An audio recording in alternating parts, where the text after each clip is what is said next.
Alors, Philippe, bienvenue chez les Gagas. Ça se passe bientôt au Pax à Saint-Étienne, dans la salle du Pax. Et c'est un nouveau spectacle après les histoires Gaga vues sur TL7. Oui. Et puis Ouya Docteur bien avant.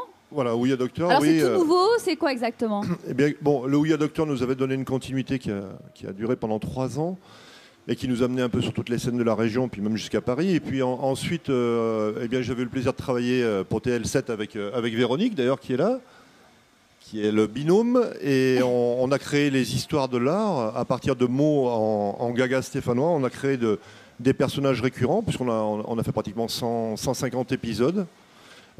Qui sont diffusés régulièrement, et on a eu l'idée de faire vivre les personnages télévisuels sur la scène du théâtre du Pax à partir du 16 octobre. On y sera tous les week-ends pendant 6 mois. Tous les week-ends pendant 6 mois. Oui, on est à résidence au Pax parce que Olivier Sigoletti, le directeur du Pax, a décidé de se positionner comme un lieu culturel important. Il a fait une refonte totale de la salle. Donc c'est une très très très jolie salle de spectacle avec 126 places. C'est un beau challenge aussi. Oui, mais bien sûr, et on sera là tous les week-ends si les Stéphanois ont envie de sortir de la morosité de la crise. Comment ça va se passer? Les personnages que l'on a pu découvrir justement à TL7 vont se mélanger, vont être là toutes les Oui, tout à fait. En fait, c'est l'histoire d'un restaurateur juif lyonnais qui vient s'installer à Saint-Étienne et qui ne comprend pas l'ostracisme des Stéphanois. Il pense que c'est parce qu'il est juif, mais enfin nous, c'est parce qu'il est lyonnais, bien évidemment.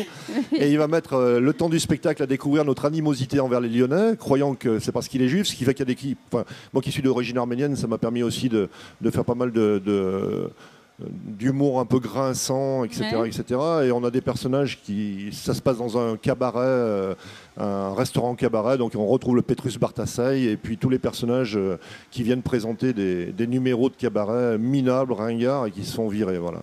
Alors bienvenue chez les Gagas, ça demande combien de préparation? Ça fait combien de temps que tu prépares ce spectacle? On a la chance de ne pas être comme Lagrange. Nous, on est un peu doué, donc non. On a mis très longtemps à l'écrire aussi. On en parlait. L'écriture, c'est toujours un passage obligatoire qui est difficile. Et puis, on n'a jamais l'assurance qu'on va pouvoir faire rire les gens, de les emmener dans un humour, etc. Mais bon, c'est le but du jeu. Donc, ça fait une année d'écriture. Et puis, les histoires de l'art étaient un terreau déjà fertile dans lequel on a pu aller puiser. Les personnages existaient. Et il a fallu lier les personnages, l'histoire, un fil rouge.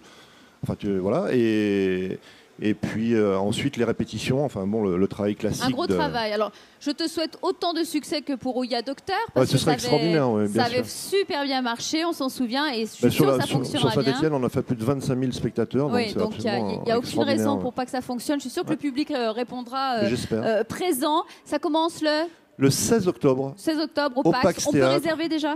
Oui, on peut réserver. Ça se passe à la Tribune Le Progrès, l'achat de place, place Jean Jaurès. Voilà. Ou sur Internet, sur le site. Bon, c'est tout simple. Bienvenue chez Gaga. C'est tout simple. Donc, il n'y a aucune raison pour pas que ça fonctionne.